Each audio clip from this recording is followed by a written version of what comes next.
sedikit Pak. Pak. Pak mau nanya dong Pak.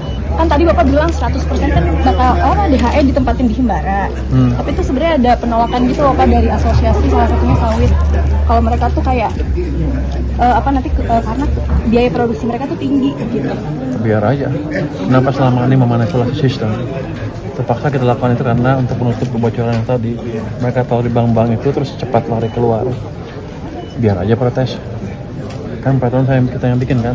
Kira-kira aturannya keluar kapan Pak? Kan PP-nya sudah ditandatangan. Kurang apa lagi? Ya sudah, bentar lagi keluar kan bisa berlaku surut kan. 1 Januari itu udah berlaku.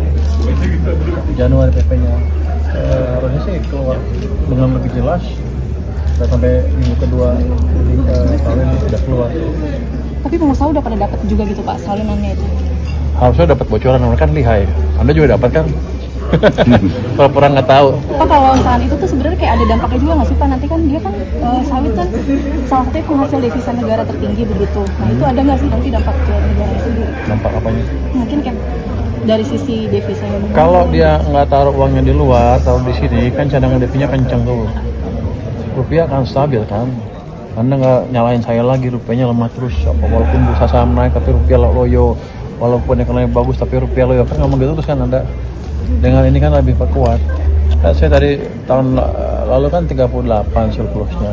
Kalau naiknya cuma 0,8 di cadangan devisa. Kan agak aneh.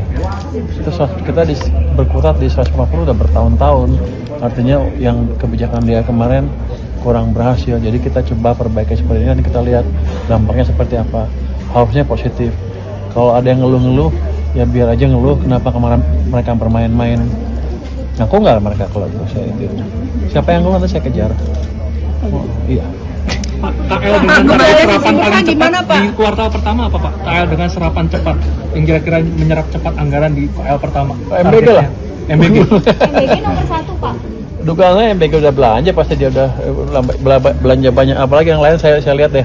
Tapi yang paling cepat sepertinya itu dia udah duluan. Terus saya lupa. Tapi yang saya yakin MBG udah duluan, kan udah jalan kan sekolahnya. Pak kemarin Pak gimana Pak kemarin daerah bencana bursa Pak? Udah 9.000 belum? Udah 9.000 Pak. Udah turun Pak 8.900 lebih Pak. Ya. Demutualisasi bursa gimana Pak? Satu-satu dulu. Demutualisasi bursa gimana Pak? SG itu menunjukkan bahwa investor sudah semakin percaya pada fondasi perekonomian kita ke depan. Dia kan investor pasar modal kan forward oriented. Kalau mereka nggak percaya ke langkah-langkah kita, walaupun saya ngomong sampai busa tetap aja jatah investor nggak akan masuk. Tapi ketika mereka lihat ada implementasi yang nyata, walaupun nggak sempurna ya, kelihatannya ke depan akan baik dunia ekonominya. Otomatis perusahaan-perusahaan yang listed di bursa juga untungnya makin gede, valuasi bursa juga akan naik. Itu makanya mereka nggak mau ketinggalan masuk ke pasar modal.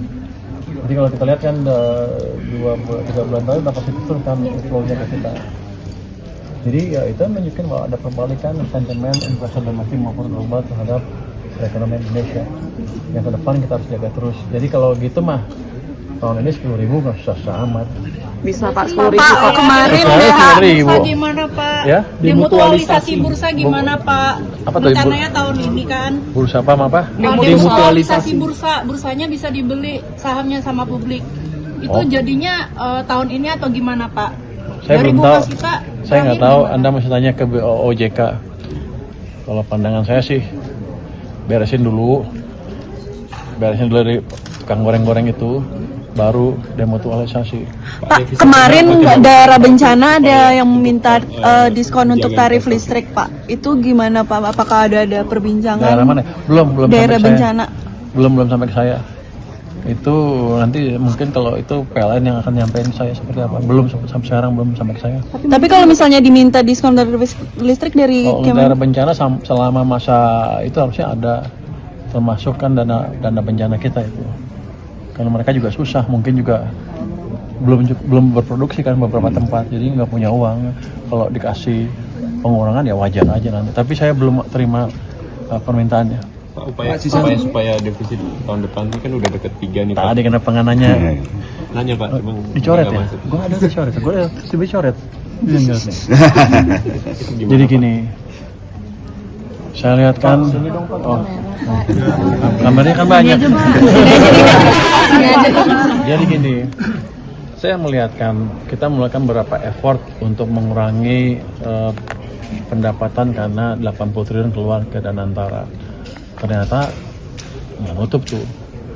Pendapatan pajaknya dibanding tahun lalu malah berkurang, turun sedikit kan, 703.000 1034 lawan 1017 kalau nggak salah income tax-nya. Jadi itu memberi indikasi ke saya, memberi pesan lah kira-kira data itu bisa sih sesuai, nggak bisa. Kalau kita begini terus tahun ini pasti gitu, kurang juga desainnya, by design ya. Jadi dalam waktu sebulan 2 bulan akan kita perbaiki perpajakan kita ya, Ditjen Pajak kita perbaiki, termasuk penggalakan sistem-sistem yang ada, Cortex segala macam, termasuk kita lihat ada nggak orang yang masih main-main, sepertinya masih ada, jadi kita akan beresin biar dirinya nggak di sini. Tapi saya disindir lagi dalam pertemuan kemarin dengan Presiden di Hambalang. Dia bilang apakah kita akan mau dikebulin terus oleh pajak dan bea cukai. Itu pesan saya dari Presiden. Walaupun dia ngeliat saya untuk tercuntung. Nah itu sorotannya apa Pak pas rapat di Hambalang Pak? Ada praktek under invoicing yang masih besar yang nggak terdeteksi di pajak dan bea cukai. Dan kebetulan kita sudah galakan kan yang sebelumnya tim 10 dari LNSW. Udah bagus sekali hasilnya. Saya bisa deteksi beberapa dari sistem mereka ya, dengan analisis yang canggih, masih belum AI sih karena manual betul, dengan data yang lebih lengkap. Kita bisa deteksi bahwa beberapa perusahaan sawit melakukan under invoicing ekspor separuh dari nilai ekspornya. Itu akan kita kejar ke depan dan mereka nggak bisa main-main lagi. Kita akan pakai teknologi AI segala macam untuk memastikan semua potensinya kita dapatkan dan tidak bocor. Kalau Anda tahu, pajak juga di banyak industri-industri liar yang nggak kena pajak. Ada yang saya tahu baja dan bukan batak apa? Bangunan, bahan bangunan ya. Yang pengusahanya dari Cina, punya perusahaan di sini, orang Cina semua, nggak bisa bahasa Indonesia, jual langsung ke klien, cash basis, nggak bayar PPN, saya rugi banyak itu. Nanti kan kita tindak dengan cepat. Ada baja, ada perusahaan bangunan tadi. Kalau baja aja katanya potensinya kata orang yang sudah insaf itu setahun bisa 4 triliun lebih. Jadi besar itu, ada banyak perusahaan.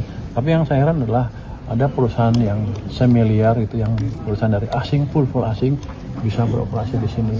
Sementara orang pajak selama ini seperti agak tutup mata. Kalau saya tahu kan mereka pasti lebih tahu dari saya. Yang bea cukai seperti itu juga kita perbaiki. Jadi kita akan rapikan organisasi pajak dan bea cukai supaya bekerja lebih serius ke depan. Kalau bea cukai ancamannya clear loh dari sana, bahwa kalau nggak bisa betulin setahun ya betul-betul dirumahin. Jadi saya akan selamatkan supaya 16.000 orang itu tetap bekerja, tapi yang bagus yang kerjanya, yang jelek-jelek kita akan rumahkan, saya akan kotakin betul. Pak, apakah reorganisasinya nanti setelah Cortex selesai kan Pak? Enggak. Reorganisasi Dirjen Pajak setelah Cortex selesai kan? Enggak, kenapa? Seminggu 2 minggu kita beresin. Pak, yang under invoicing perusahaan sawit tadi itu nilainya berapa potensinya? Itu kan kita lihat kapal per kapal.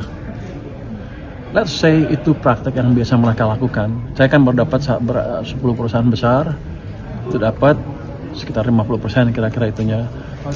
Kalau pukul rata ya kira-kira yang total ekspor mereka yang diakui lah separuhnya. Jadi nanti kita beresin.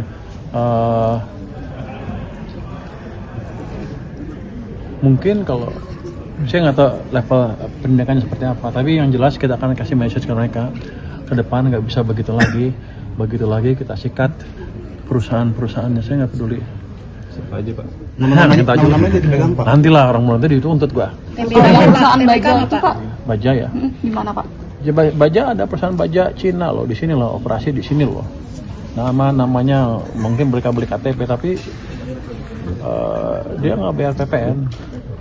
Nanti kita tadinya mau digerebek, tapi nanti deh kita lihat saatnya. Oke, makasih teman-teman. Ya? Presiden juga udah tahu Pak soal perusahaan-perusahaan under invoicing sawit. Enggak. Kalau dia lihat gambar besarnya, dia tahu bahwa ada invoicing sawit, ada invoicing batubara. Tapi gimana prakteknya ini ditanyakan bukan urusan dia. Itu bagian saya untuk memastikan saya bisa menjalankan pesan presiden itu berkali-kali. Gue pikir sekarang baru 4 bulan kan di sini.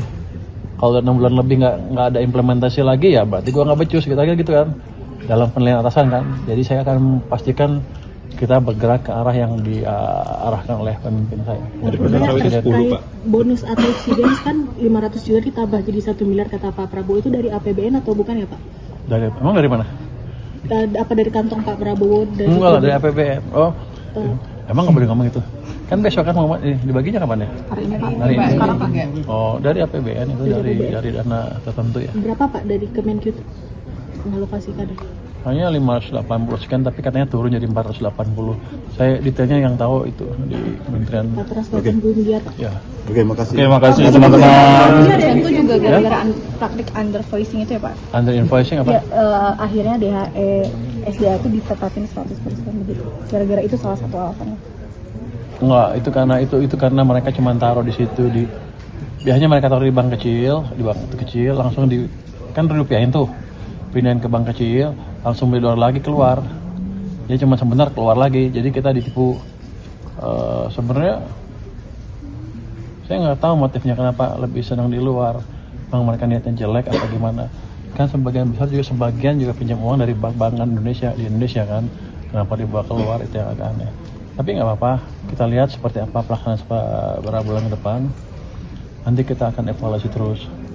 Yang jelas kalau ada kebijakan DHE untuk menjaga dolar supaya nggak keluar hasil ekspor tadi, ya kita harus jalankan dengan baik, dengan konsisten, dengan optimal. Kalau enggak, pemerintah akan jadi bahan ejekan aja. Saya nggak mau itu. Pak, sidang debottlenecking Pak. Ya? Sisa surplus PI katanya mau ditarik ke ABP sebelum diaudit dengan adanya PMK baru itu. Oh, saya nggak tahu. Mungkin sudah. Makasih Pak, ya. sidang debottlenecking kapan lagi nih Pak? Ini kan 2,5 dipukul rata semua daerah ya Pak. Batas maksimal defisit APBD itu dipukul rata 2,5%. Dari PAD. Dari PAD. Itu berarti udah nggak ngelihat sesuai kapasitas daerah masing-masing kayak tahun atau Nah, nanti kita lihat ya. Yang jelas kita maunya kalau itu bisa belajarnya bagus, saya tambah. Tapi kalau kayak sekarang sisanya masih 100 triliun lebih seluruh daerah, kan ditambah juga percuma malah saya mau ngincer-ngincer, bisa nggak saya ambil? Pak, sidang debottlenecking kapan lagi Pak? Kita cukai gimana? Kita cukai apanya? Untuk kita cukai apakah sudah ada penunjukan Pak? Oh, belum. Nanti saya mau ketemu besok ketemu Ruri. Pak, November kemarin Apakah salah satu vendor yang Iya. Bukan vendor itunya, apanya teknologinya kita pakai. Jadi gini, dia akan kita pakai untuk monitoring produksi rokok. Tadinya saya skeptis, orang-orang udah baik, pasti insaf segala macam. Tapi lihat gejala di beberapa tempat, sepertinya memang nggak semuanya orang baik. Jadi kita taruh itu supaya kita dapat hasil yang seperti seharusnya. Sebenarnya dengan sistem yang sudah ada sekarang dan kita juga sekarang dengan sistem yang baru sama Pak Menteri itu tidak sebenarnya apa? Oh, lebih bagus. Akan lebih efektif karena dia betul-betul real time kan. Mesinnya taruh di sana di detektor depan mesin, keluar semua langsung bisa dimonitor dari pusat di setiap mesin produksi mereka. Jadi harusnya nggak bisa manipulasi lagi.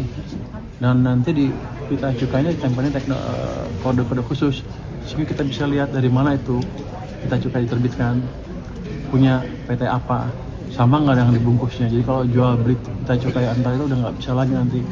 Harusnya sih kalau saya pikir sih itu akan lebih bagus meningkatkan pendapatan dari cukai. Saya juga eksperimen sebetulnya, saya nggak tahu orang cukai main-main apa enggak. Saya akan eksperimen 2-3 tahun ke depan pakai itu. Kalau hasilnya sama aja saya berhentiin. Tapi kemungkinan besar lebih tinggi pendapatannya. Ini yang akan menarik. Seperti apa naiknya? Itu sudah dibicarakan dengan Pak Hasim waktu itu. Anda temennya Pak Hasim, habis. Makasih ya. Terima kasih ya. Kan sempat disinggung juga sama Pak Hasim soal mekanismenya yang seperti itu juga. Oh, enggak, pokoknya kita dapat ada informasi teknologi, ya saya lihat seperti apa dan kelihatannya bagus. Dan nanti kita akan ngomong sama Polri seperti apa proposal yang mereka punya. Ini kan Sigma dengan Polri kerjasamanya seperti apa proposalnya. Kalau begitu bagus ya kita eksekusi secepatnya, nggak lama-lama. Terima kasih.